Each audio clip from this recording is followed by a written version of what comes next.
I know you know, I know you are the light that will shine, shine, shine on your mind, mind, mind.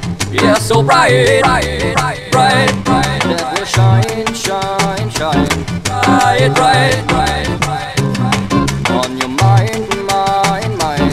Yeah, so bright, bright, bright, bright. Hello. Hey. Hello. Hi. Welcome, Hello, Matt. Christina. Hi, Stefan. Nice to be with you. How are you, Matt? Doing very well, thank you. Beautiful. It's such a pleasure to meet you. Oh my gosh, I remember telling Stefan that when, the day will come when we will have Matt Presti in our show near a cup of tea or another. It will be a very significant day in our OpThinkTeam growth because, the work you do is unbelievable. It's amazing. And so here we are today and, full moon of Scorpio is above us. So, oh, geez. Beautiful. We're very near a full moon too, aren't we? Yeah. Yeah, Indeed. it's tonight. And What a special day. Indeed, coming of spring in the northern hemisphere. I've been in the yard working in my gardens all day, so Nice. it's enjoyable. Mm-hmm. Yeah, it's now that the insects are coming out, so big bumblebees running around today, being busy. Yeah.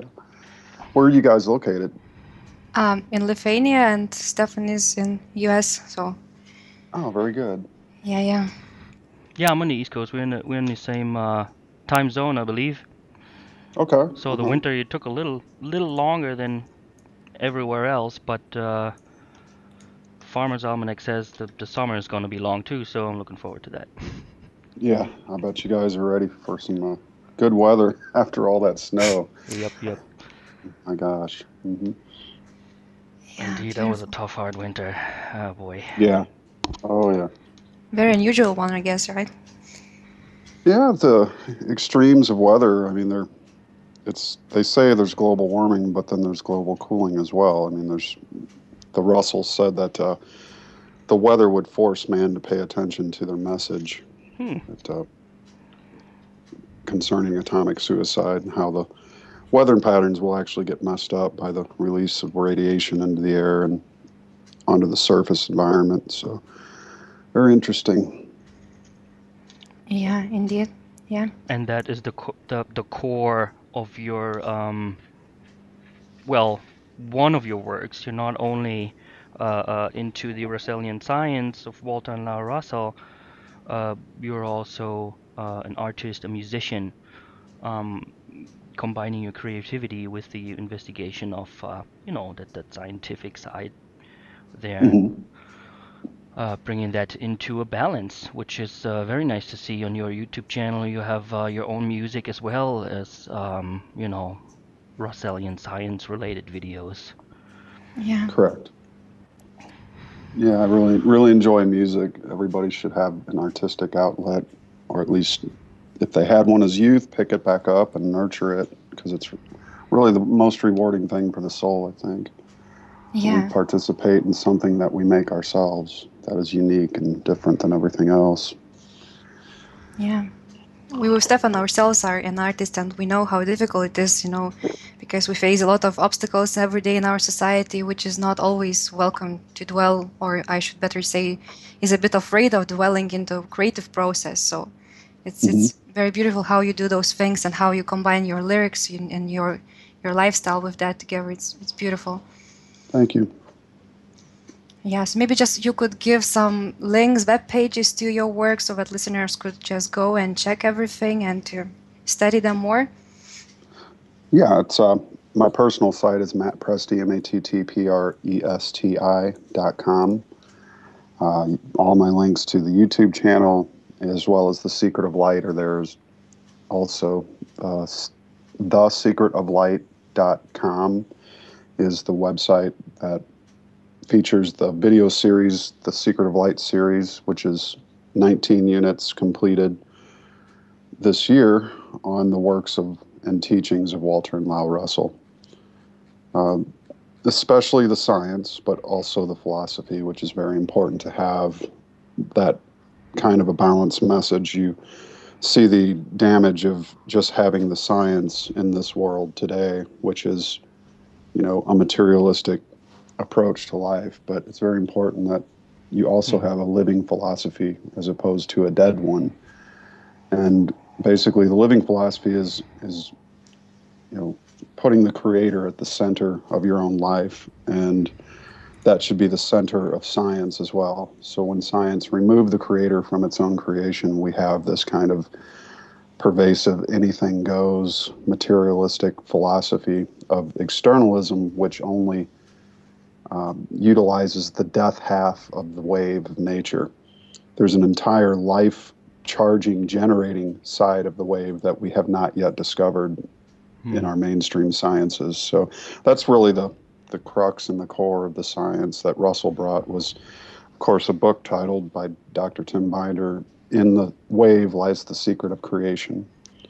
So that is a huge part of the understanding of Russell science, is to work on generating power from the life side of the wave as opposed to blowing up nature and generating power from the death half. And that is going to be part of our interview today, get a little bit deeper into these things.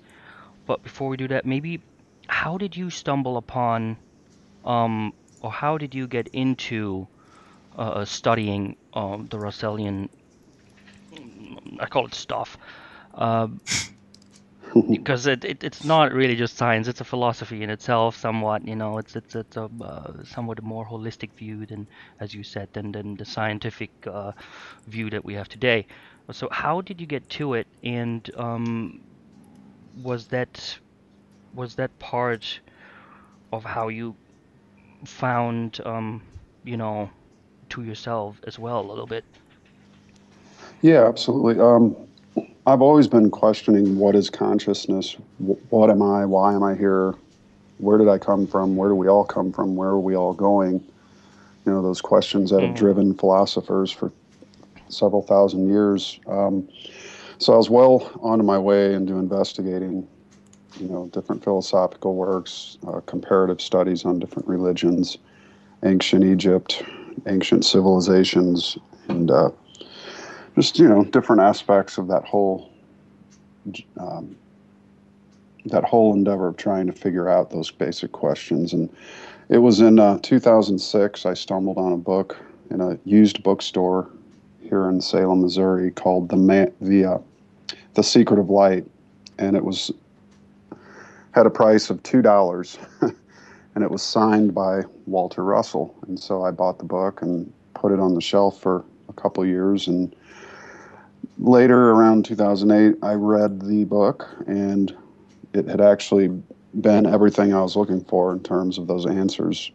And I liken it because the illumination experience is really the seed of where great knowledge and new knowledge that humanity has never yet had or acquired comes from. So that's pretty much the basic run of it. And ever since then, it's been just a life work to want to help spread and share this message with humanity overall. Beautiful. And maybe just you could share more about your divine illuminations you had yourself and downloads you had with nature, as far as I heard. Yeah, I had what I would term a mini illumination, or a partial severance of mind from the body. It was over a period of 3 days in February of 2010, and it was life-changing. I mean, everything that Dr. Richard Maurice Buke wrote of in the book Cosmic Consciousness, the sense of a higher sense of morality, a closer feeling of centeredness and connection to all things, the experience of the light, lifting of one's character, new knowledge, the writings that are in my video called Angela Spirata, which is a 14 and some minute long electric symphony that I composed with a gentleman from England by the name of Semi Engel. We jointly wrote a couple parts in there together. And anyways, I put the words that came out of that experience into that video. If anyone would like to read it, they can search on my YouTube or watch the or Google Angelus Spirata, and they'll see it's the only video by its name in the world, so it should come up first on your search results. And that experience basically was the reason I decided to go more into the work of the Russells, at which point I ordered all of their books and read all of them, some of them several times, as well as other comparative things like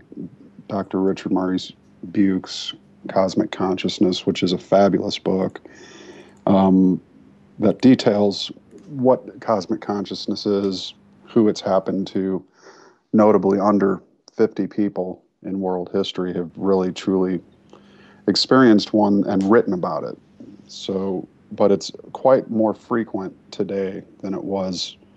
I mean, if you were to talk of this experience 300 years ago, you could be burned at the stake. So it's literally something that is more accepting. I think that's due a lot to the drug culture and things that made, telling the story of illumination safer.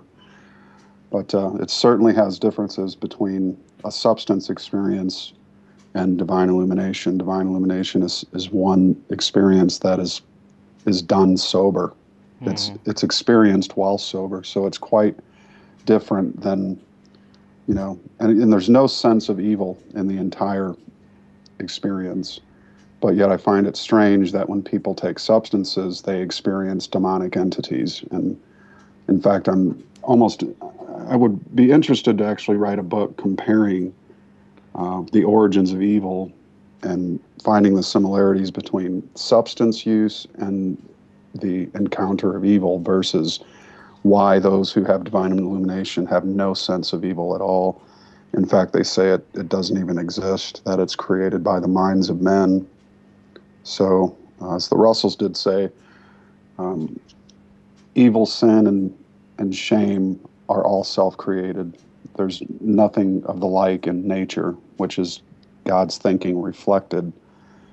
And that's why we see balance. But we look in man's world and we see this thing we call evil. But so I would also tend to think that it's the responsibility of man and that it's created by him. Yeah, very interesting. When you talked about the negative beings which occurring while taking some substances, while willing to achieve those illuminations, and when you are doing that naturally, you don't experiencing anything of negative of such beings, etc.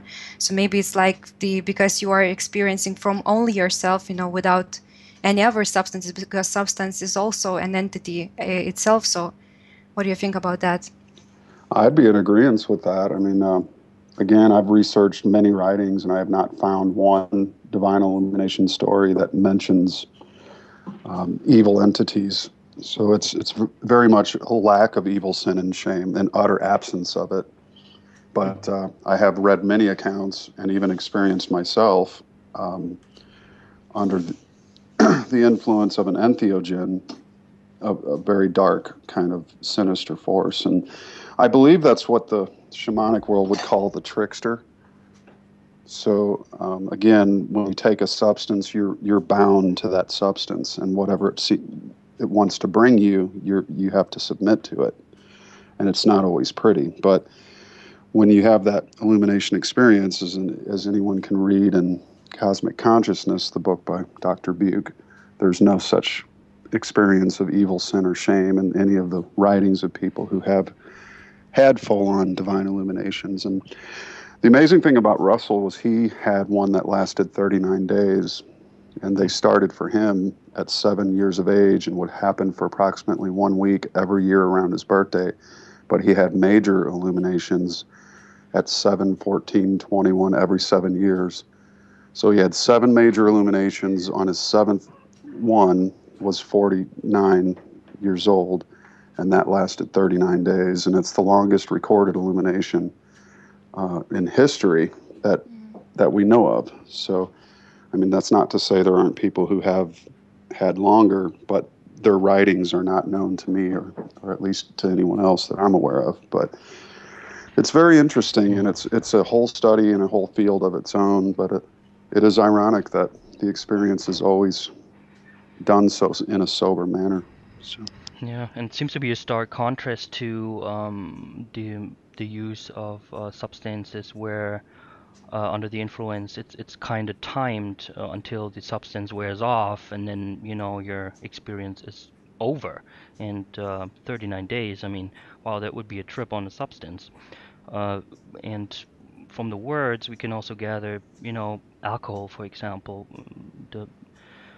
The pure ones are called spirits, and the natives Hmm. called them fire water. And we all know what happens when fire and water come together. It makes that loud, that sound. Right. That's where the spirit comes from. And yeah, 39 days. Wow, I'm gonna have to look that up and get into that a little bit. Since you said that's recorded, did he write that in his memoirs every single time? He didn't keep track of every experience, but he did write down in the home study course. I know the third edition of the home study course, he did several pages on the experience that he had, and in particular the 39-day one. But he mentions how he had them, basically the story I just told, every 7 years, major ones, but every year around his birthday. And he would go out into the woods to be alone, even as a youngster. And so his mom would say he was having a queer spell, and he would just disappear into the woods and walk and talk with God, as he said. And he's not the first to do so, and there are several other people who actually did that. George Washington Carver, for instance, was a great American inventor who could speak with the plants. Literally, he would walk and talk with God every morning before he went to work, and God would point out which plants to listen to. And he especially developed a relationship with the peanut and created 300 different substances just from listening to the peanut speak to him. And nature will speak to you as long as you're alone with her, but she's a jealous God, and she will not speak to you unless you are. So you have to be alone in nature. And that inspiration that you feel while you're alone in nature, without any exterior noise or radio or iPhone or any, leave all that stuff at home and just take a walk in the park without your devices. They're called devices for a reason. But to truly get close to that inspiration, when you have a divine inspiration, basically it is inspiration, only a very strong one. So even a minor inspiration, you may have an idea comes to you, you want to draw this certain picture, or you want to do this certain thing or build that certain thing. That is, in a sense, a divine illumination in itself, even if it's only a short moment.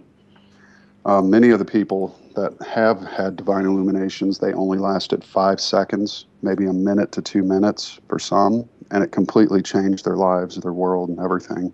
That's how powerful and how concentrated the experience is. And we mentioned about taking substances. I know that Jan Irving and Joseph Atwill did a nice thing called Manufacturing the Deadhead with Dave McGowan, that the drug culture was actually introduced into the teenage population of America in the late 50s, and wasn't done so for purposes of mind expansion necessarily, but more of a type of control, or a kind of a way to weaponize children against their parents to basically destroy the family. It's quite a interesting read.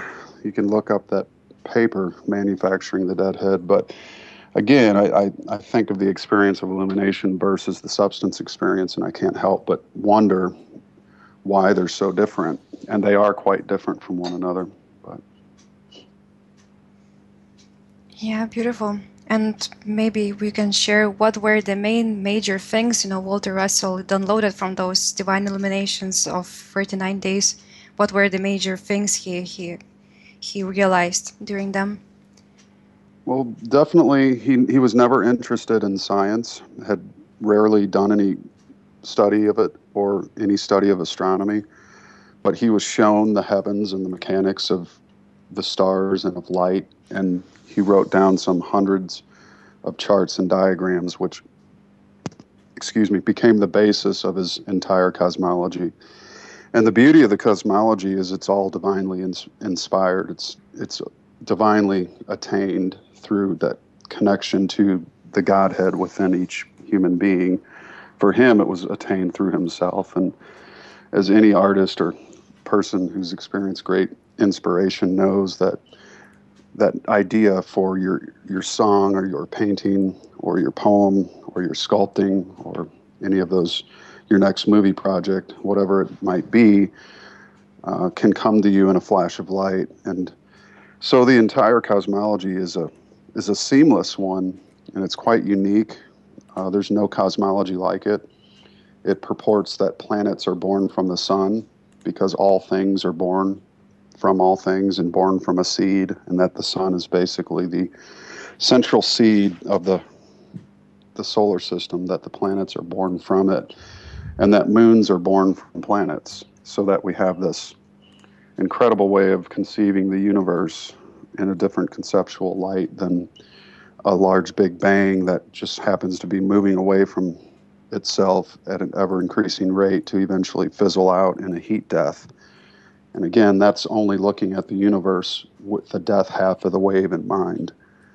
Walter said that there's, because of his illumination, that the universe is generating and degenerating simultaneously, that the Big Bang is not only not possible, it's not even probable, especially within the science. And so, but the study of the mind and what it is, the science and the illumination, he wrote down 39,000 words called the Divine Iliad. And with nary a correction, he wrote all these words, and they basically are the inspirations that God spoke through him to write, commanded him to write down these words and deliver this message to humanity. And it's quite potent, and anybody that reads it will instantly feel the experience of that divine inspiration mirror through themselves. So it's quite a remarkable thing to study. And the Message of the Divine Iliad, Volume 1 and 2, are the books that he wrote, which detail pretty much the whole 39,000 words and explain in his terms and feelings about what that whole thing meant and what it means to humanity as a whole.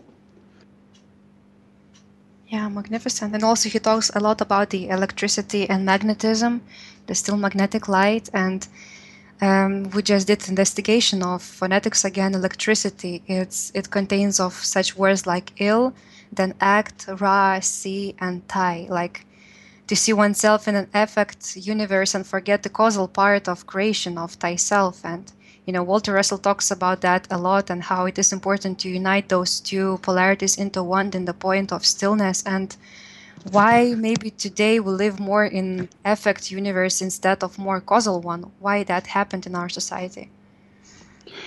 I think that happened because materialist science took over. Natural science chaired the universities of all the great universities were chaired with natural scientists up until around 1900 to 1930, when you could say science was hijacked, if you will, by interests within energy companies and other things that sought to keep, whether it was deliberate or not, it's the science that is taught is not true to nature. And anyone can, know that you should be able to explain the way the world works and the universe works to a 7-year-old, and he should be able to understand it. And the way that science is today, it's so utterly complex that only the great mathematicians can even begin to understand it. And so that basically shuts the rest of humanity out and says that we're all too stupid to really know scientifically how to explain our universe, which is ludicrous. I mean, everybody can understand the universe, and it can be explained in much more simpler terms, which Russell attempts to do. And I think the creator attempted to give him the way to do it, to give him the words to help humanity so that more and more humans could begin to understand how the universe works, and what's, true to nature should be true all the way across the board. Mm-hmm. So it's just a beautiful cosmology. It's seamless. It has all the completeness and It does not need to borrow from quantum physics, and many people try to mix quantum physics with it, but Russell actually derided quantum physics and the quantum as being an impossibility and utter travesty to nature to think of electricity existing in bundles. And so it's a wave universe. It's a mind wave universe as opposed to a matter universe. In our current science, they believe that mind is an effect of the brain and that, matter is causal. So they're looking for this particle called the God particle. They won't ever find it because they'll just keep finding smaller and smaller things until they reach stillness. But they're about 1,000 years away from discovering that stillness is the actual fulcrum, and that the light of mind itself is the power source, but is never in motion. Motion simulates it, and bodies simulate the stillness and the ultimate energy source, or what I call the prime condition. It unfolds into an illusion of motion. And so you just ask yourself, if we live in a temporal universe and all bodies live and die, then what is eternal? Well, certainly not the bodies. The power isn't in the bodies. It's in the stillness that the bodies move around. So we have a magnetic shaft of light. Go ahead. Yeah. I just was thinking when you said the power comes from the steel, and you just got to look at the people like Bruce Lee who show us that very well. And I think we have to, or it's time for us, and we do now remember that that our knowledge comes from the inside, from that calm spot where you don't ask anymore, rather than looking from it from the at it from the outside. Like you said, illusion. That would be looking at the false light. And in the word, we can say that that would be an ill use of an ion. That really spells it that way, illusion, the ill use of an ion. And I think we should put an effort into to help people remember that. So many people are stuck in a scientific thought pattern, looking for facts, looking for proofs. When we'll never find one because the event horizon is created by our collective correct use of an ion, and it's constantly moving and changing. Maybe change is the only constant we can talk about. Change is in a universe that's infinite. In other words, it never begins and never ends. It simply reflects the patterns of thought which create it. In Russell science, there's no such thing as a particle. So any kind of quarks, gluons, ions, things like that don't exist in the science. What exists is waves, and there's one substance in Russell science, and that's light. And what we name different substances like carbon, uranium, cobalt, lead, are simply different pressure conditions of that one substance, even to the gases. And Walter charted the first spiral table of the elements to show there were 3 octaves of space gases preceding hydrogen, and they occupy all of space, and that's what accounts for the motions of so-called light. But as we know in Russell science, light's repeated wavefield to wavefield. It doesn't actually travel. It's everywhere at once. There's what they call the now, and it's happening everywhere in the whole universe at the same exact time.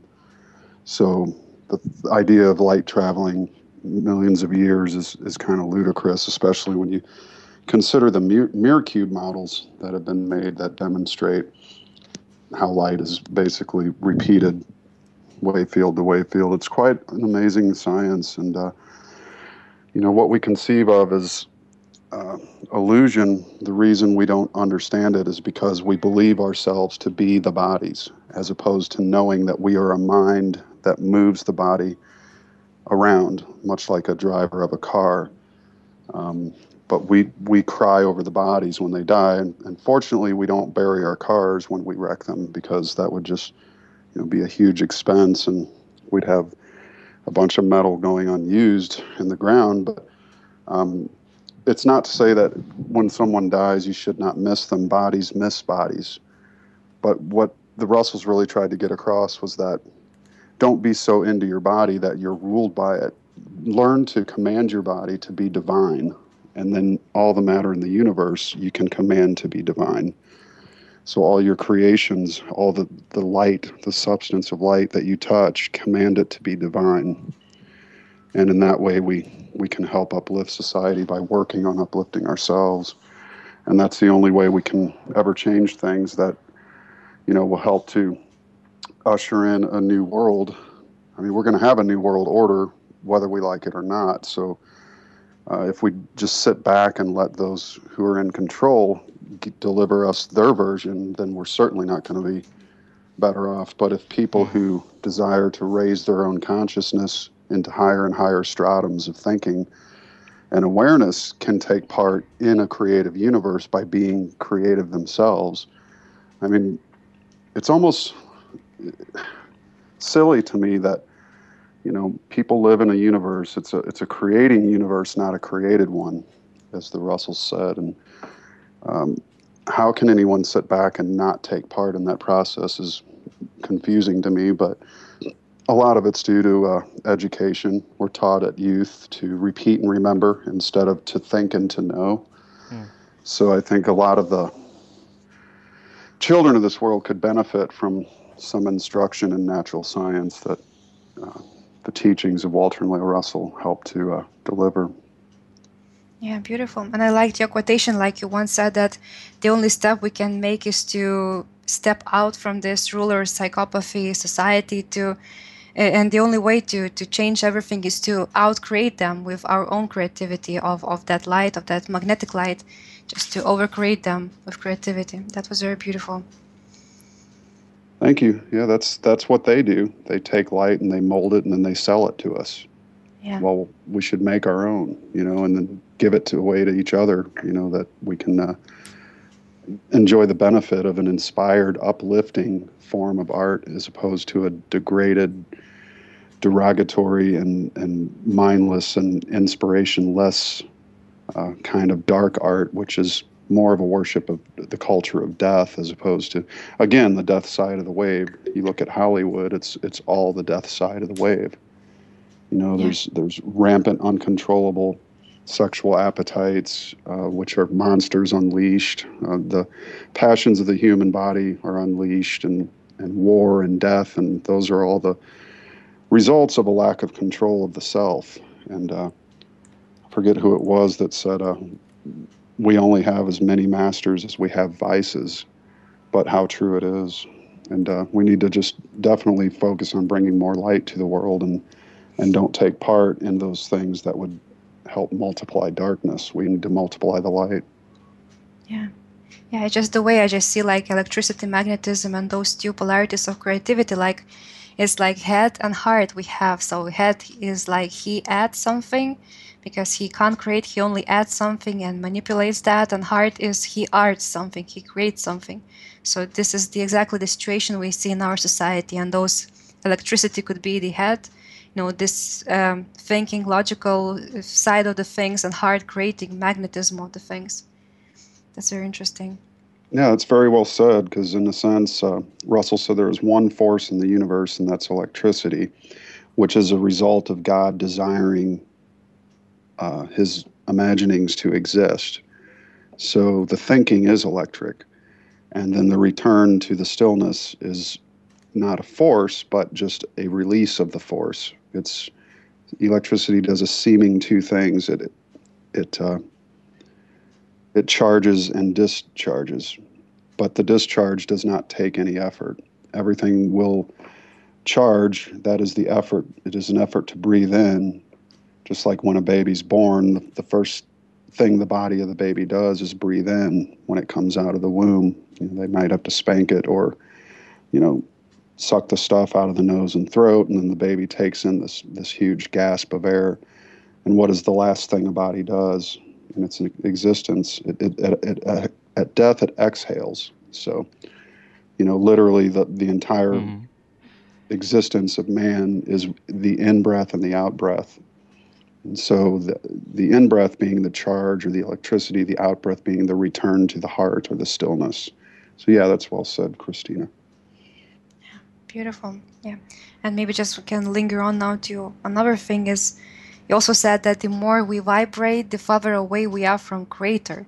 And you also just said that the importance of the meditation is very important, and what those things mean to your life. What can you tell about that vibration? Because we hear now from all these new age so-called movements that, you have to vibrate in high frequencies and so on. So what is the situation in our society because of those vibrations? I think a lot of that comes from the Kabbalion, which was written by the three initiates, which were three Freemasons. And I think it was a misinterpretation of Egyptian Hermeticism, the philosophy of Hermes. In the Kabbalion, it talks that God is a super fast vibrating entity of some sort, or force, or being, or whatever. But Russell's are actually directly opposed to that idea that God vibrates or is in a vibration whatsoever. So I think it's really the stem of that comes from there. And if you think about it, gamma rays, X-rays vibrate at extremely, extremely high rates of frequency. And they're also capable of killing people. I mean, if you get too much ultraviolet light, what happens? You get burned or a sunburn. So that is the result of a high vibration. So I just don't think it's well-founded that people use that mantra. They're just used to using it, but don't really even think about why they say it. It's if you look at the thousands of years of meditation that has been practiced, and there's, prayer is a kind of meditation as well. So if you think the European peoples of the world, the Asiatic peoples, and all others who practice this sense of becoming still, that's where you connect with the divine, because the divine is not in motion. The divine is the fulcrum which centers all motion and bounds it. So we get closer by lowering our vibrations more towards stillness. We don't concentrate. Instead, we decentrate. We let our thoughts go out into space to unwind so that they become still, and that we can still our minds to become one with the universal mind. In other words, to have a conference with your soul and the universal soul. I did a series that's still ongoing called Knowing the Creator 101. And in my episode 2, I mentioned the reasons why vibration, and it just wasn't well thought out to say that we should raise our vibrations, because literally we would tear our bodies apart if our vibration got too high. And an example is that a fever is an abnormal high vibration of a human body. So if you think of a fever, and when they say raise your vibrations, it's like, no, that's not right. You don't want to get too fast, or you could literally, blow your body apart. Yeah, and usually in this creation, in this universe, we don't have hierarchy. There are no things such as higher or lower. It's only one thing, and there are no. This balance is only one thing, so there are no higher or lower vibrations. So it's just like shows everything.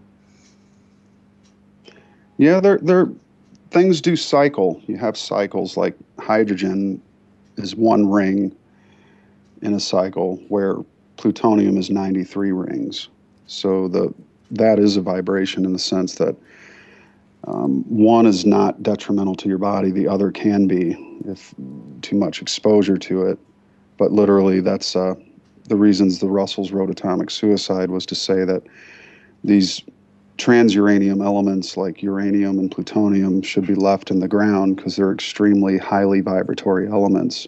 And if we bring them up, and basically what they are is they're death metals, dead metals, and they're very deep in the earth, and they help to create life on Earth by helping create micro explosive effects deep underground, which breaks up rock and helps water to create humus on the surface. So when we dig these dead elements up, it's as if you're digging up a corpse and laying it on your kitchen table. It's not pretty, you don't want to dig these metals up and then have them circulating around the planet and the atmosphere. It could actually cause the unnatural expansion of the Earth. The Earth is expanding naturally, but we don't need to help it to do so.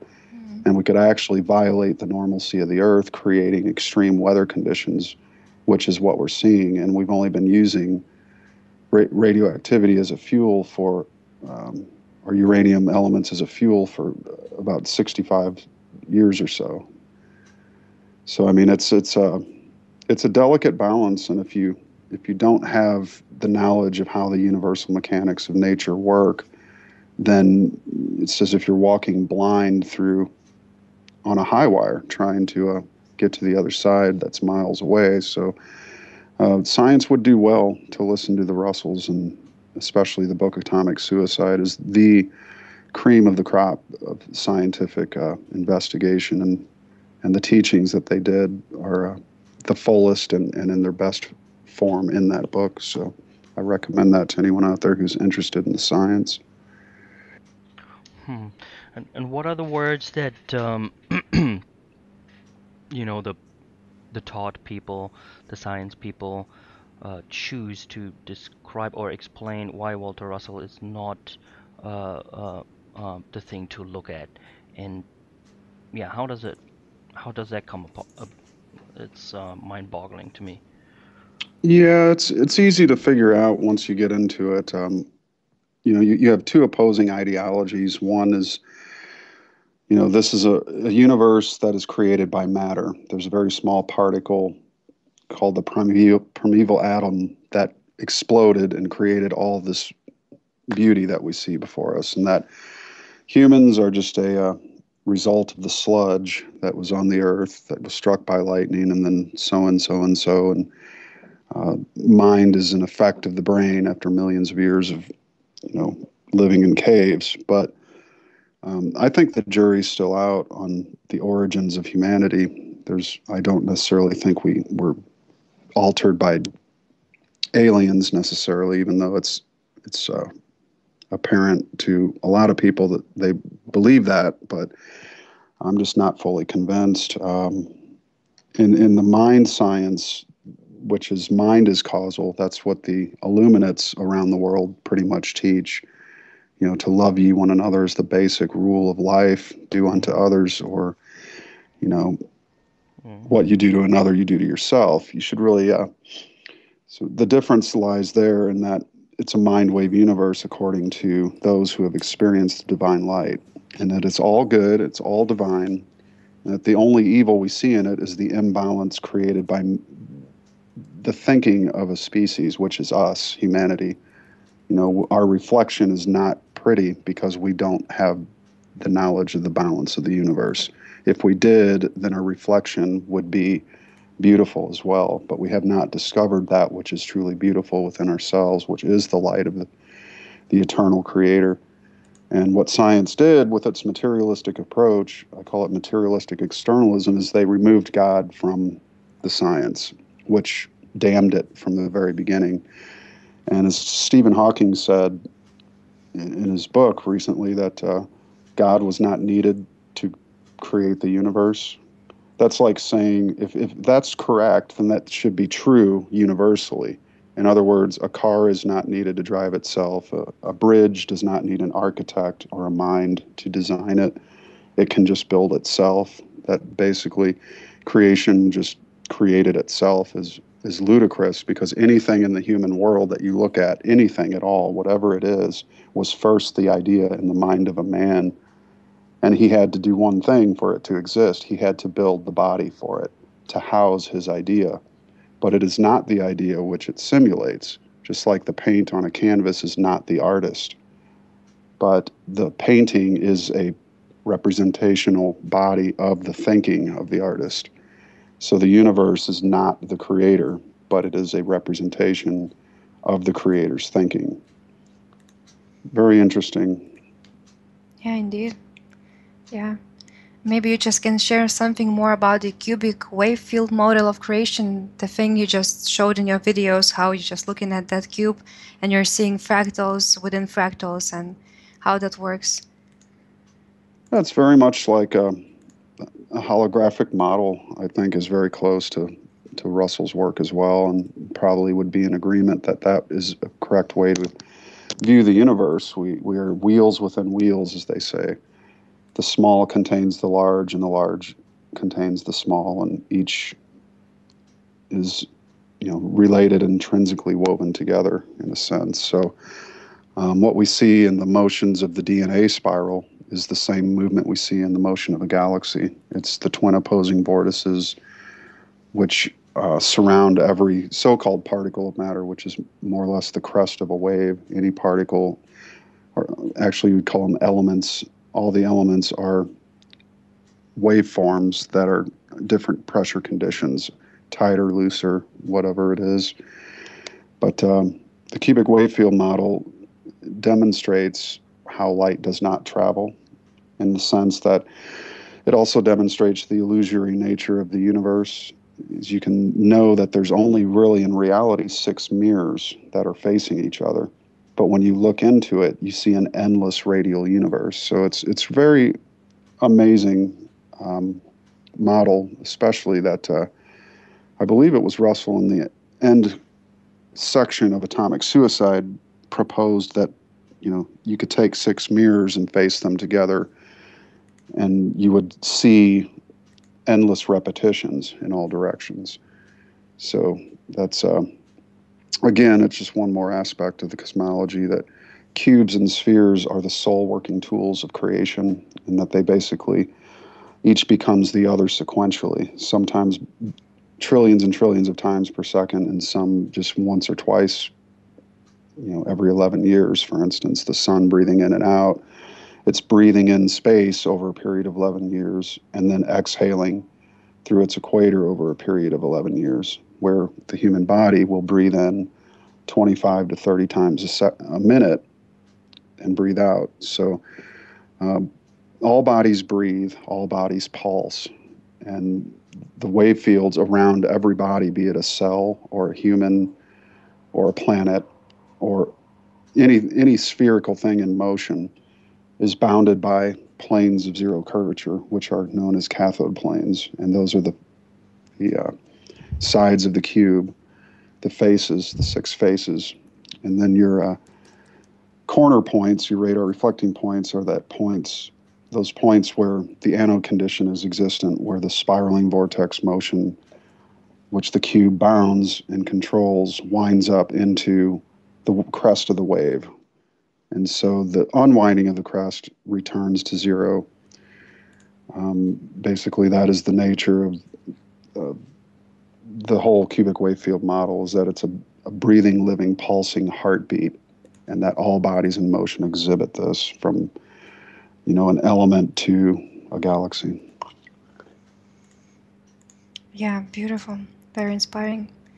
And also, that's very interesting that when we go to school, children are having very huge expectations of, physics, chemistry. They think that they will find out the things about the nature, how everything works, the answers to the questions why something happens and occurs in the nature. But all we get in the school are only formulas, rules to follow, and the repetitions of old belief systems, which even our teachers are not, sure about them. They just repeated what previous teachers told them. So that's very sad situation in our lives. So the thing Walter Russell taught has to be, I think, more taught at school. And yeah, so that's very sad situation if we will look into.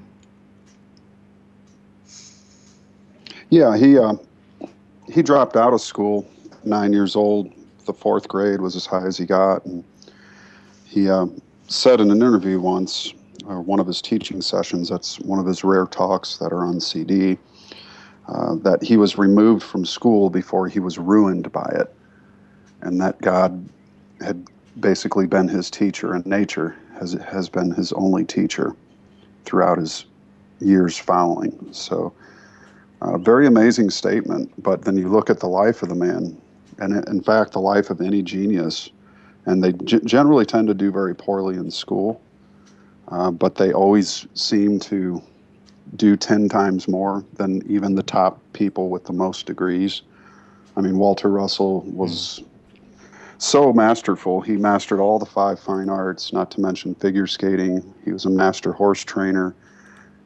He was, he won a doctorate of science in 1941. So just things that no mere person with even a PhD can accomplish with both hands what he was able to do with his little finger. So school is really overrated. It's more, I don't know if I'd even use the term school anymore. Maybe it's better that you just call them puniversities instead of universities, because they're very limiting in terms of what they teach, and it seems to be very socialist and communist in many ways, the way that the teaching curriculums and things of that nature. But with the science, in particular regards to the science taught at universities, again, it only focuses on the death half of the wave. It's how to study things that die, like blowing up electricity, burning this, melting that. But nowhere in the sciences do we have how to create something by generating. So, I mean, that's the part of the other half of science that we better wake up to, and it completes the picture. It's not to say that there aren't good things that science has done, and that's science as a whole. I mean, it has brought us many great discoveries and many great inventions that ease the burden of man's toil upon the planet. But it's also helped to bring in a surveillance society and poison the planet with these chemicals and things like Monsanto and other things that are just deadly to the human body. And so in that sense, science doesn't want to be seen in a bad light, but you got to consider all things when you think of it. It's, if it was truly good, then it wouldn't hurt and kill other people. So even science invents these bigger and bigger bombs to kill millions upon millions of people, whereas 10,000 years ago, a man could only kill one man at a time.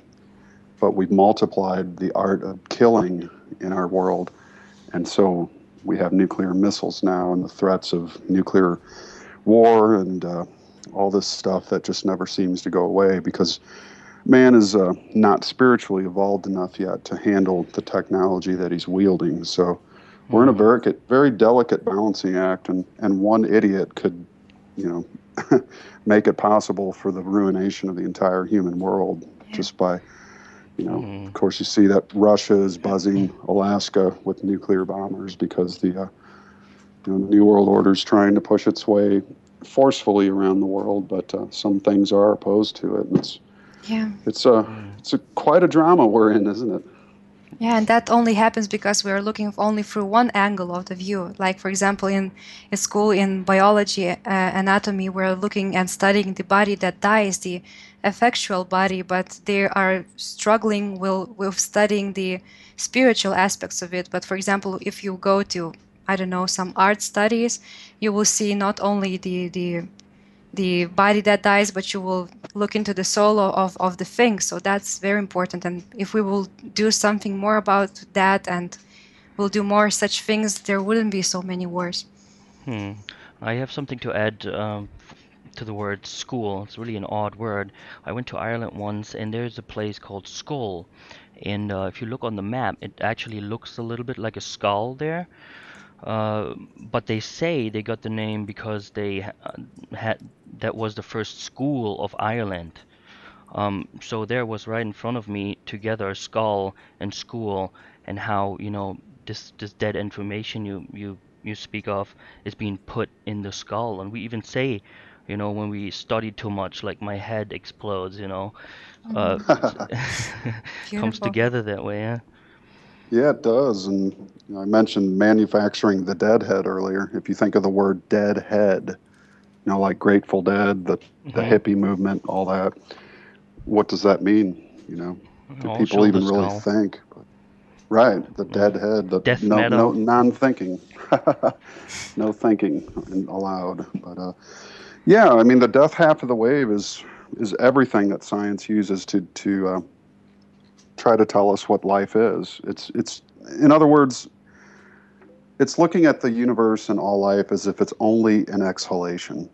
So if we were only to study our exhaling of our breathing cycle, we'd be missing all that wonder and beauty of the inhalation, which is the baby. The baby inhales, the dying person exhales. That's a whole life cycle. And we just focus on the exhalation.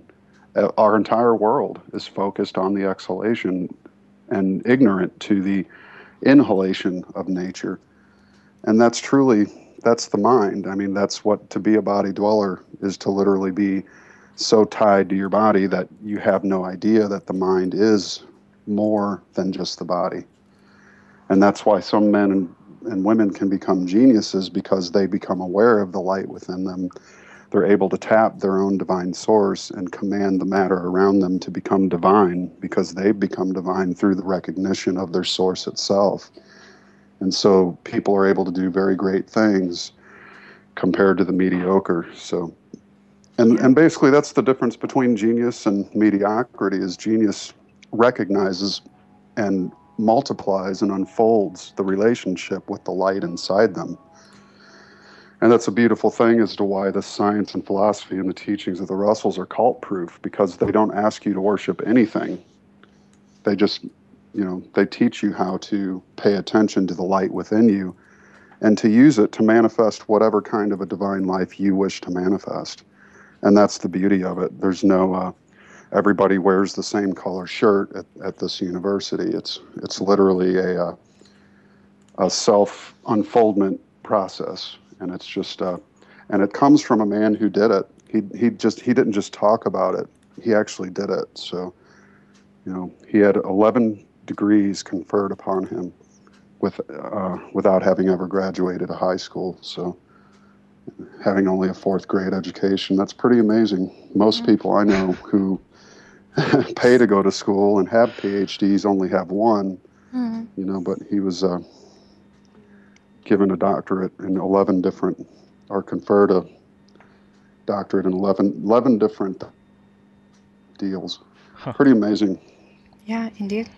And also, if we will just talk about the geniuses and the usage of the inner causality, and here we step into the paradox of Chronos and time usage of inner time, because usually as we will check our history, we see geniuses and how they express their ideas. So basically their ideas are usually ahead of their time. So people around them, around those so-called geniuses, they are not understanding the ideas, and only the future generations are able to unravel the mysteries of those people who lived in the past, so-called geniuses.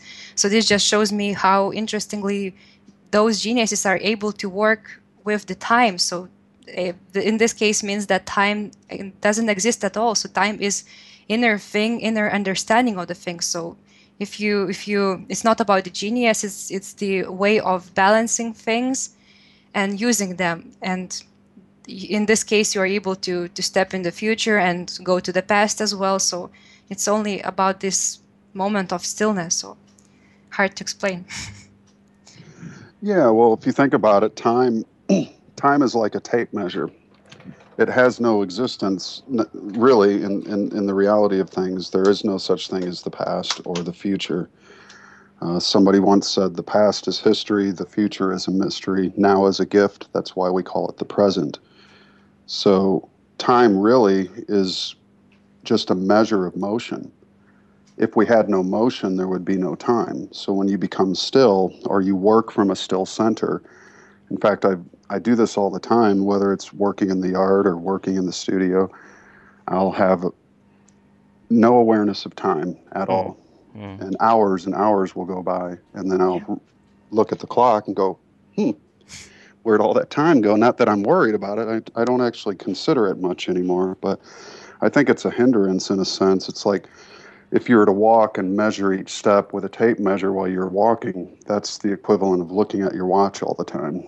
So I don't wear a watch. I haven't worn one since I was a kid. I just have no interest to know what time it is. I seem to get more done in a day than most people do in a week, but I'm always busy. And I know one thing's for sure: when you're actively engaged in something and loving what you do, you have no conception of time. It just disappears, and it kind of helps you age less quickly too, I think.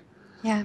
And by this we can maybe check the things we're doing if we are not sure, is this thing the thing of our life, the thing we love the most. If people don't feeling that, they can check by the time, how time flows nearby. So beautiful.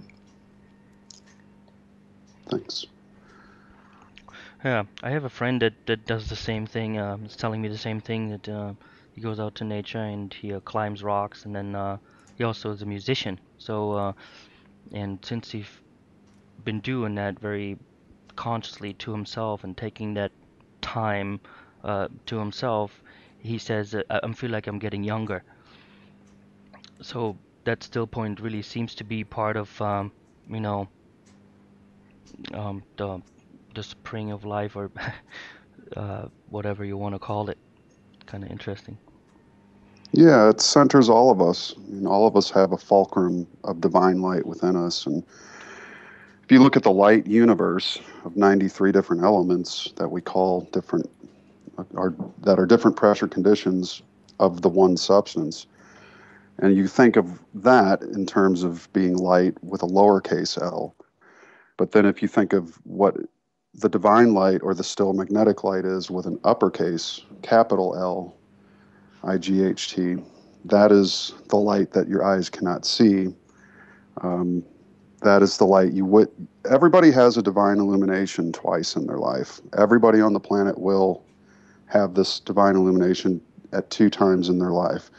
One is at birth and one is at death. But the rare and lucky people who desire, at least working, when you work knowingly with the Creator, when you're in an inspired state, you're more apt to have this kind of an experience. So I think that's important to take note that the light, capital L, being within each and every one of us is accessible to the degree that we wish to access it. That's up to us individually. And oftentimes people gather together in churches and their light is being directed or channeled or aimed at in a certain way. Of course, it's nothing that really helps one to develop into a genius, but the University of Science and Philosophy does have, the works of the Russells offer to help you to unfold the genius within you by accessing the light within you, learning to express that light, but most importantly, learning to hold it through every moment of your day. In other words, to walk and talk directly with God moment to moment in your life. Never having the thought that it's separate from you or it's something that you're going to have to wait until you're a certain age, or how we used to, when we were younger, we used to all wish to be 16 so that we could drive, and then we wish to be 21 so that we could drink, and then we wish to be. So it's kind of that. You don't have to wish to be in communion with the Creator. You always are, from the moment you're born to the moment you die, and never once does that light leave you. In fact, you are that light only to the degree of your seed expression. So all your past lives, all your past experiences are being broadcast through this particular life. That's why many of us have the propensity to screw up in certain ways, because we have not become aware of the patterns that we create with our thoughts. And in a thought wave universe, the thought is king. Patterns are the result of thinking. They crystallize into form and shape, and attitudes are also patterns. And we find people in the world that keep suffering a certain thing because they have not learned to recognize the pattern and void it. And that's what karma is. It's a thought that is eternally repeating until you become conscious of the pattern of it and void it. You undo its creation by becoming aware of it, and you neutralize it. So that's really the crux of most human problems in the world today, is we don't pay attention to our patterns and we end up suffering from them. They will repeat over and over and over again until you do become aware. And one of the major societal patterns as a whole civilization that we have to learn to overcome is the pattern of war and the pattern of hate. These are seeds that we have watered, and the weeds grow everywhere. And it's hard to weed a garden, as you know. I mean, but it first starts in each individual must make the choice to use the light within them in a divine way, as opposed to an anti-natural way, which is simply observing the death half of the wave and trying to make life work only with the observance of that. So Yeah, magnificent. And are you familiar with Carlos Castaneda works, or no? yeah, I read The Journey to Ixtlan many years ago. I'm not a fan necessarily. Some of the wisdom that he imparted through the use of stories and allegory was interesting, but besides just that one book, I'm not very familiar with much of his other stuff. Yeah, He's kind of a because cult personality, I think. yeah, because it's very interesting. He talked about the cubic meter of the chance, which we all have in our lives, but not all the people noticing that. It's kind of the pattern you talked about, that we can achieve that and we cannot achieve that if we will not be looking for that. So, and also again the cubic meter and all the rest of the things with fractals, etc. So that's kind of interesting. Yeah, it is. Mm-hmm. Now we just can talk about the earth and how earth is interacted in our creative processes, and basically what in our society we witness is we usually mimic the effect, creating even more effects, getting entangled in world of forgetfulness and effects, without even knowing the cause, which is right before us. And I just like the quotation of Seven Bomar. He just said once that what we are doing is we are shaping the earth to look like a human, instead of welcoming her to the way she is and learning from her. So the same we do not only with the planet Earth, but also with ourselves. We are getting degrees, as you said. We're getting people around us, works, things. We change our appearance just to run away from that point of stillness. So why people are so afraid of that point of stillness? Because it really brings some revelations and growth. So why is that happening? I think it comes from childhood. A lot of if you imagine growing up with Walter and Leo Russell as parents, what kind of child would you be? That even though Russell had two daughters who he was basically estranged from after him and his wife divorced, they never really had the chance to get to know their father as much as many people would have liked to see. But definitely, the beginning of this all starts at childhood. I think we're taught to believe in God a certain way, usually a religious idea, a Christian or Muslim or Judaic or whatever kind of religious philosophy you're born into. That's limiting right there. I mean, it takes somebody coming out of something to be able to look at something else with more open eyes. So I think if people were born into a world and taught from a very early age of their connection with God, their day-to-day, moment-to-moment connection to the Creator, and we had more schools like the Rudolf Steiner model that really helps to bring the gifts of a child to the forefront, the natural artistic qualities that they express all on their own. And you can see this in many child prodigies. I mean, we see 2 to 7-year-olds playing violins and pianos like classical masters. Mm-hmm. So that to me is like proof that a past life does unfold those patterns into the next life. And so I think the more that we can, teach children natural law, universal law, and a living philosophy which focuses on life and the giving of life and love, we'll see many things change in the societies, but it's going to take, starting at a very young age to begin to affect change on a large scale.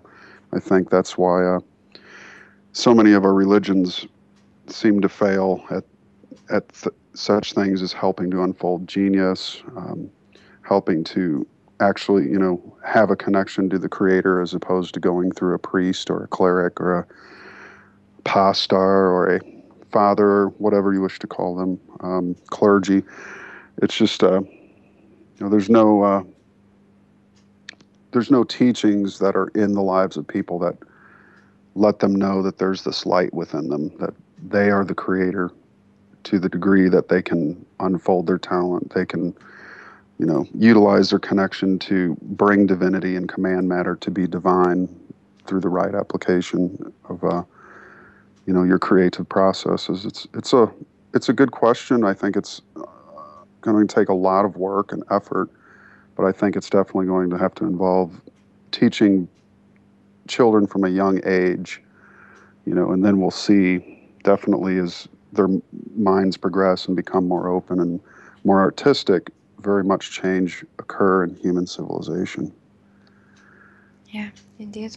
The suppression of art in our society is very, very, very strong. I think even in my life, while I just were growing up, I just always heard some things like from my people, like art is not a profession, art is not the lifestyle of living, and not the lifestyle which will be available for money gaining for you, because people are just talking about money and etc. So, and we artists have to struggle to bring that call of causing creativity from deep within ourselves to the world of affect. And their interesting quotation I just heard once was the more idea is rich and fresh and beautiful, the more opposition it gets. So by this thing, we just can go through life and just check the things we are experiencing, and the more opposition we will get, the more we will know that maybe to the right direction we are going. Yeah, indeed. It's terrible, isn't it? That, Yeah. a guy who develops a bomb that can kill millions and millions of people gets all the money he could ever want, but somebody has a painting that could lift entire civilizations out of the dark age and he gets nothing. Yeah. The artists should be the highest funded people on the planet. And that just shows you how backwards everything is, because in a death society, a culture of death which worships and studies only the death side of the wave of creation, death is glorified. I mean, that's what we have. We have these large militaries, these huge conspiracies, these massive plans of control and domination through the plutocratic technocracy that's, unfolding before us in a global world communist structure. It's quite bizarre that it can that it's lasted this long, but I think on the bright side of things that people do art despite whether or not they get paid for it. And that's how Russell felt. He said money was as important to him as air. Like, that's how little he thought of it. Like, do you think of every breath you take in and out?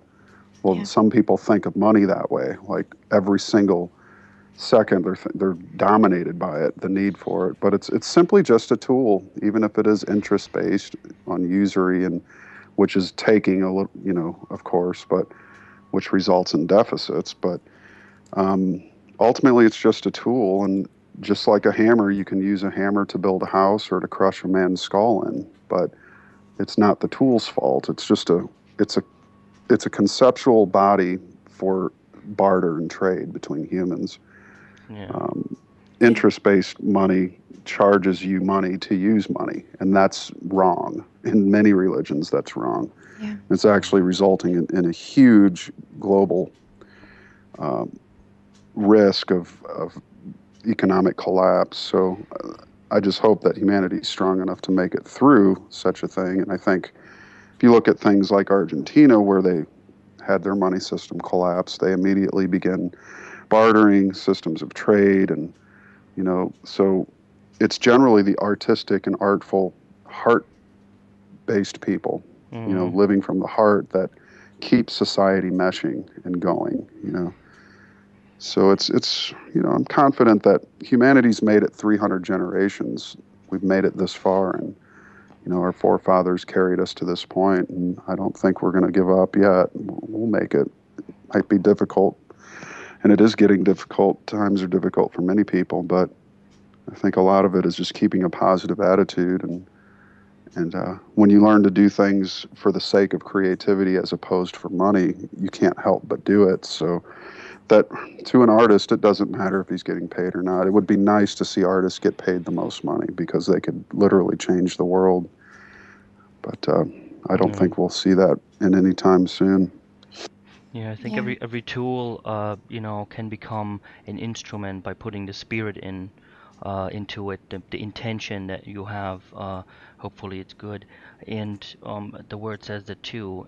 In S through ment, in spirit through mind. If you want, if you put the right spirit in there, it becomes uh, uh, an instrument for that cause. And I think we just have to kind of be aware of that when we pick up a tool. And that brings a good question. Where should we start? How would you explain to a child where these cubes and spheres come from, and how that works? Where should we start? Well, nature, people wouldn't go to zoos if they weren't kid friendly. It's always the little ones that want to see nature, and so you teach. You could teach with an orange. You could, there's little blocks that I played with when I was a kid. Little squares with the ABCs on them. These are cubes. You can, there's. It, we have the globes. We have the sun and the sky and the moon.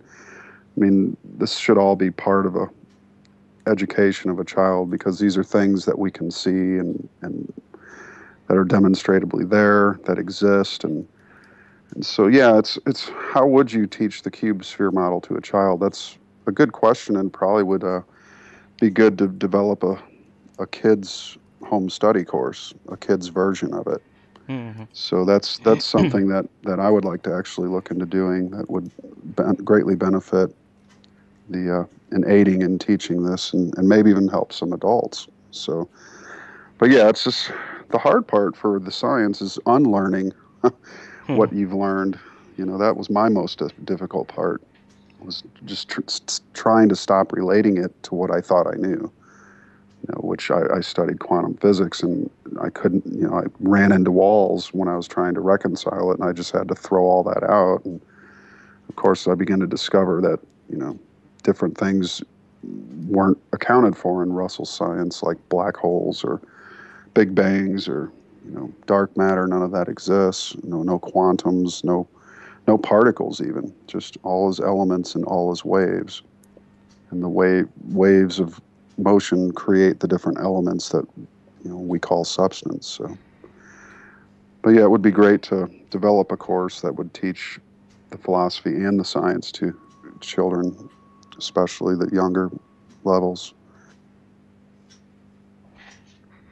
Yeah, it's interesting to imagine what a child would do with the information that maybe the the directed light, the um the squares maybe come from the sun, and the rays, so to speak, and that the moon dances in circles around it and builds these flowers of life um, in a picture book. I, that would be so interesting to see what children do with that. Sounds like you could write a book.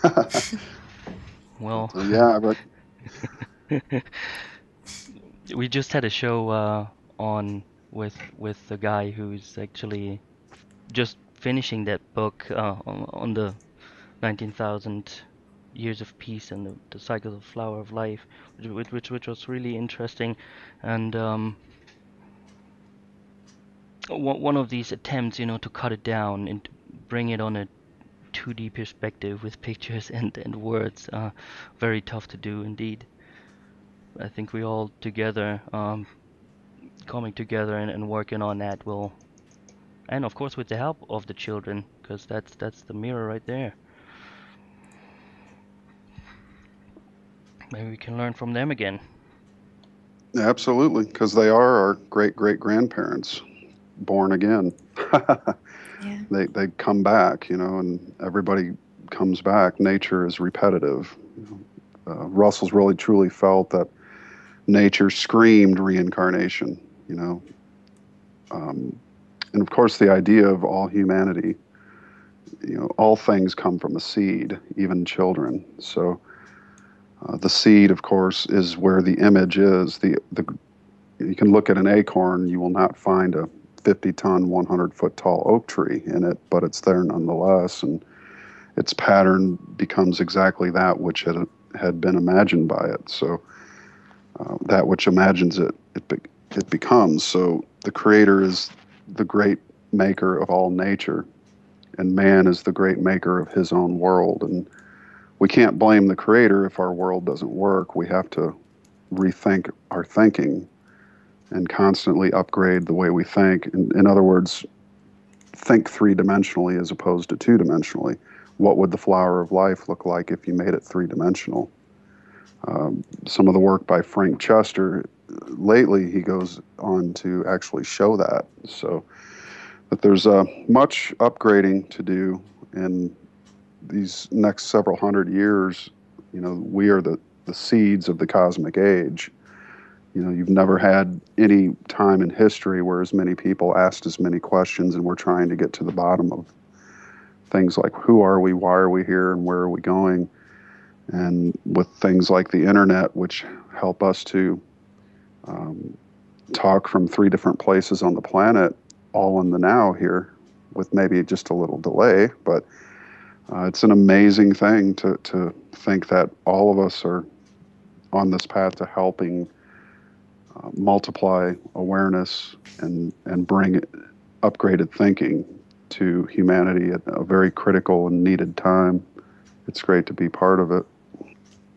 Yeah, we are on the path of to harmony, to becoming together once again. So, and also the word harmony, what it means. If we will read the word harmony backwards, we will get like some sound like Ainom Ra, which spells like Amon Ra. So like moon and Ra, sun and moon together, combining together, male and female together here in once. So maybe what about the Russellian science? What he talks about the planets and these male and female aspects in his studies? Well, in Russell science and cosmology, all spheres are doubly charged. So there's just a difference of preponderance. So if you think of a male and a female, what is the one difference between them? It's a single chromosome called an X chromosome. How small is a chromosome? Well, we know it's smaller than we can see with the naked eye. That is amazing. I mean, so if all spheres are doubly charged, and you look at alchemy and Hermeticism, you'll understand that the male and the female, when they combine, they produce the offspring, the Vesica Pisces, the savior child, if you will. The two become one. And I think in a lot of ways, alchemy, the philosopher's stone, in a sense, is that unification of the left and right hemispheres of the body itself. We have a male and female quality each human being does. And I think, you know, one of the things that the Russells stressed very much so was having that balance in the world between man and woman. And we would see continuous civilizations, not ones that collapse every 250 years because they're all male run, but we would see continuous civilizations if we had a male and female in positions of power sharing that position. That way they can make balanced decisions. And they felt like, you know, the day should come in humanity's world when, you know, all positions of power were shared by a man and a woman, so that, you know, balance could be achieved. And then our civilizations would have continuity, much like nature does, but not until then. So periodically mankind's civilization falls because man is trying to be both mother and father to the world at large, and he cannot do that. I mean, if a man tries to dominate the house without any input of the woman, then it's a tyranny. It becomes tyrannical. But a man and woman who truly love one another and work together as one, you will find harmony in that home.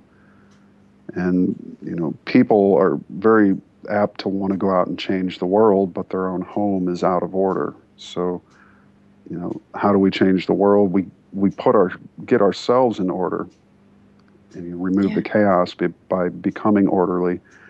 Then you get your home in order and balance, and then you can extend that balance because there's power in balance. Power is in the fulcrum. So if you find the fulcrum of yourself and extend that fulcrum to your home, bringing balance to it, then you can extend your home to the neighborhood and help to bring balance to your immediate surroundings. And if everybody was doing this, we would achieve a world brotherhood and sisterhood, and we could celebrate a true diversity and a true sense of what it means to be human, which retains the love of the individual and the artistic expression of a unique and different, kind of, endeavors that you wish to do. Everybody could celebrate their uniqueness and their differences, but still be able to trust one another and know that we're all one in that sense. Yeah, it's very beautiful when we look at our teachers, for example, even like our teachers from who we are learning, like Graham, Santos, and all the rest of them. They are teaching something, but also all the time some woman is always standing behind them, their wives and everything, like always inspiring them. So it's not always showing, but it's always there. So only because of that unison, they are able to share that wisdom they have and to transfer to the world. So it's very interesting and inspiring. Absolutely. I mean, without the woman, they say behind every successful man is a woman who couldn't be more surprised. But just kidding. Yeah, it takes a woman, and if I did not have my Lori, none of this would have been possible. But in a sense, she's my other half and truly my soulmate and the one woman that I love more than anything. And without her guidance and being able to be that mirror for me that I could discuss things with, that she certainly is perhaps the greatest aspect of my life that helped me to really achieve more than I ever thought possible. So I owe her a debt of gratitude. Beautiful. So what maybe you see as a future for humanity, where we are heading now? Also, we are stepping in the age of Aquarius, of the age of the thinking of the air, and what is the also we see that there are growing interest of natural psychedelics, plant teachers. People are going to Amazon to experience some revelations of spirit. So what do you see in terms of that, where we are heading and what can be occurring? Well, the prognosis isn't good. We're seeing, of course, just on the global scale, there's a lot of upheaval from the Earth itself. And real quickly, I was speaking of all spheres are doubly charged. That includes the sun and planets. So Earth is actually male and female. The hot red male is surrounded by the cool blue female. She contains him and keeps him from exploding. So I refer to it as our Mother, Father Earth, as opposed to Mother Earth, so that I don't leave anything out. But the sacredness of the male and the female together is huge, and as more people become aware of that, it starts with taming the passions. A lot of people think it's great to be sexually liberated, but then you unleash your passions and you destroy your own home. And I know from experience it doesn't work. So we have to ask ourselves, is unleashing the passions something we truly want, or should we contain ourselves and control ourselves in a sense that we stop destroying the world by, if you destroy your home, you're helping destroy the world. And I've often said that, if a man and a husband and wife are having marital trouble, going outside and burning your house down isn't going to solve the problem, because you'll move into a new one and still have the same problems of communication. But if you can transform yourselves and your relationship of love grows into one that is true, then the house will change with it. So the systems we live in, they're systems, they are created by men, by women that take part in them. And I guess I've kind of changed my views over the past few years, but I'm more for transforming the system and transforming the operating procedures that we use in corporate and other areas, rather than tearing them down. So, I think that some of the bank buildings in these major downtown areas would make great spiritual learning centers one day. So we don't have to, take the revolutionary approach and blow everything to pieces, And if we transform ourselves and our thinking, we certainly will make the prognosis better in the future. But I think that humanity is going to have to hurt because it's ignorant in a sense. And I think somebody once said, well, I know somebody once said ignorance is bliss, but I think that saying might change eventually to ignorance is foolishness, because it will only result in mass suffering. So it's, they call it the birth pangs. We are in the birth of a new age, and hopefully we can stave off our own destruction. I think the more of us that, learn to develop a relationship with the light inside of us, the more we can relate to the universe as it is, as opposed to these illogical kinds of interpretations. But having, the balance within yourself of that male and female, that unification of the soul with the mind, body, and heart combined, I can't see how we could fail. But I certainly think that times are, of course, going to get rougher, and they may have to get pretty bad before they get better. But there's always a calm after a storm. So that I know for sure. Yeah, it's very interesting that the easier we think that's just to break everything and start anew, but everything is energy. Why start something anew? We just can embrace the energy, which is not very nice for us, and to be able to switch that energy to the better side of the things. We just wrote the article about the moon and everything, how moon uses our energy through the egoism, for the money, and how money takes our energy for its expansion. And in this way, we're becoming more egoistic. We go to hierarchical ways and so on. But if we will take the money energy for ourselves, and we will switch the understanding of that, and we will take money energy for our own growth, we will be able to solve such problems like ecosystem, like famine, and so on. So it's just energy sharing, and it's not like you have to start everything anew, but just to embrace the person or the situation, and just together look for the solution. Because you just, by ignorance, you can't change anything. Because if you will, for example, if you don't like some kind of the person, you just can ask that person to leave the room. But if he will leave the room, it doesn't mean that he will leave the building.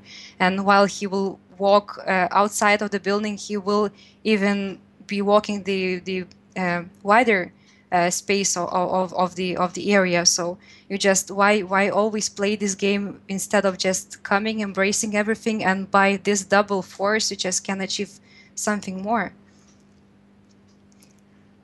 Yeah, it's a lot of it is to do with character as well. I think that the character of mankind is in a dangerous place right now. I mean, we glorify violence. We promote the wicked to high levels of power because, for whatever reason, it's as if humanity needs to learn again another lesson in tyranny.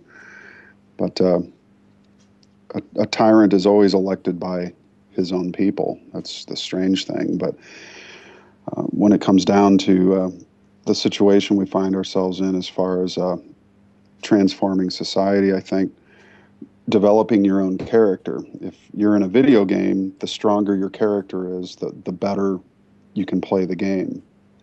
So if you have a strong character that's rooted in universal law, that has a full understanding of natural science, and that lives a philosophy of life and giving as opposed to a philosophy of death and taking, then certainly you can have profound effects on the society in which you live. You don't meet many good people of good character these days. I mean, it seems to be lacking more and more in civilization, and that's the real growing threat, is the lack of character development. Edwin Markham said, "In vain do we build our cities if we do not first build the men." So if you have a group of men and they have no character, they'll tear a city down, even if they built it themselves. And ultimately, if we keep continuing to study and believe in religions that have taking as their main tenets, as opposed to giving. If we don't change our ways from the culture of death and Hollywoodism that promotes rampant sexuality and unleashed passion and anything goes kind of attitude toward life, then we'll certainly not make anything better. But on the contrary, those who do the self-work and build their character to become strong will be able to face any situation with that same strength of character. And that's a phrase, that means a lot, strength of character. And so the more strength of character you have, the easier it is to deal with situations that are very strenuous, because the good morality of yourself that you've learned and implemented and put into practice, and the strength of your constitution and your everything that goes with it, will help you to see yourself through any situation. I think we need to emphasize and put more focus onto character development, and that again starts at youth. And it's very important what you let your kids watch.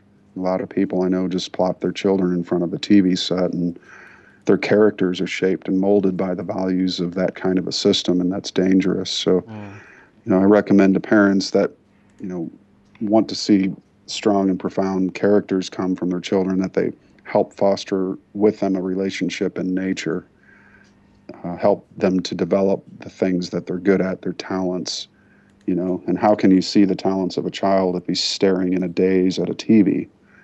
But put some paper and pens and crayons in front of him, and maybe see how he reacts to books or painting, and you'll see most of the time that kids are naturals in certain areas, and that's a clue. You should help them to develop that. And that, again, a person who spins closely to their own creator within them is much stronger in character, because they have that light present in their own life. Wonderful. Well, Matt, you've said some beautiful things tonight. Maybe just quickly before we come to the end of the show, what are some of your recent works and projects you're working on? Maybe you can talk a little bit about your music stuff. What can we maybe also expect in the future from? Is there more Russell to come? And any other projects you're working on we can look out for? Sure. Anybody can visit philosophy.org. That's the website of Walter and Leo Russell. I work for the university now, so I'm proud to be a part of that. And I did start a new series called Interviews, INNERVIEWS. And for my first guest, I interviewed Terrence Howard, the actor, who is a huge Russell enthusiast, very much into his work, and a great guy.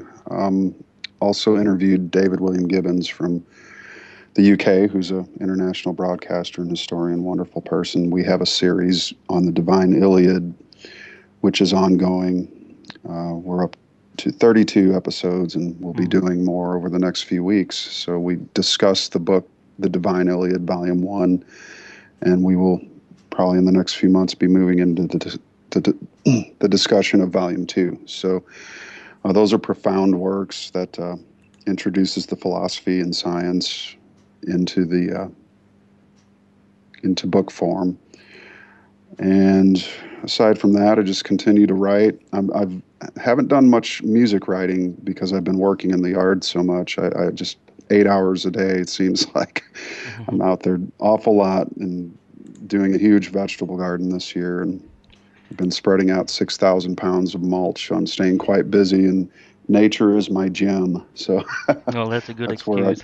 It's where I go to work out. So, but yeah, I'm getting inspired by working in nature, and I'm sure there'll be more music to come, and more video productions as well. And we certainly hope to do a full feature-length documentary on the Russells. That is, we're looking at getting some funding through some university links, people that are interested, who may be able to help us to do a professional documentary on the lives of the Russells. And that's something that will probably emerge in the next few, say, couple years, hopefully. So Beautiful. Can't wait to listen. yeah, and it would be good to get him out there. I mean, in such a way that could appear to more people and possibly have a run in theaters. That would be great. Yeah. Right on. Very nice. Well, thank you for being with us tonight on this wonderful evening with the full moon, and Yeah. we look forward checking out the coming stuff, and look forward to talking to you in the future, somewhere. Well, thank you. Thank you, Thanks so much. Stefan, and thanks, Christina. You guys certainly had some good questions, and I appreciate your interest. And if there's anything I can do for any of the listeners, they can contact me through matt@mattpresti.com, and be happy to answer any questions. But thanks again. Thank you. That Thank was you amazing. so much. Yeah. Okay. Bye-bye. Bye-bye. Bye-bye. On your mind. Yeah, so bright, bright, that will shine, bright. On your mind. Yeah, so bright,